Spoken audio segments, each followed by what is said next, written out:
आप लोग के प्यार दुलार और आशीर्वाद के पूरा करूँ। ऐसे ही घर में बैठल बैठल एगो छोटा सा प्रयास। घर में जे हमार रहल ऊ हमार ना भइल, सपना सपने रह गइल साकार ना भइल। दिल के बतिया के दिल में दबा के राखो ए बाबू, डूबे वाला के केहू खेऊ निहार ना भइल। वाह वाह वाह वाह वाह। एगो प्रेमी के प्रेमिका से बिछड़न के का दर्द होला। ये कभी बतावता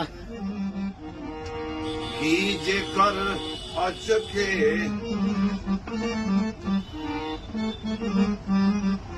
कि जेकर अचके में दिलवा टूट गईल, कि जेकर अचके में दिलवा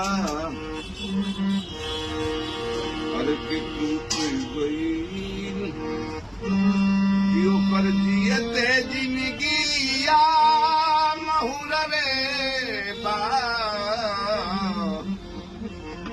कि जेकर अचके में दिलवा टूट गईल, ओकर जियते जिंदगिया महुरवे बा। केहू पार भइल केहू डूब गईल,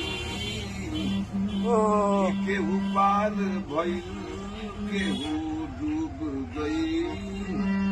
कि नइखे मालूम के कर कसूरवे बा,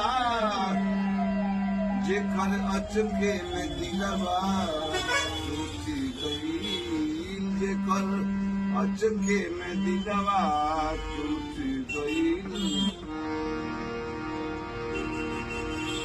इहे बिंदिया केहू के सिंगार भइल,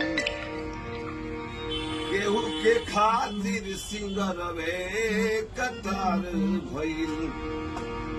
इहे बिंदिया केहू के इहे बिंदिया केहू के अरे सिंगारे भइल, ई सिंगरवे केहू के कतार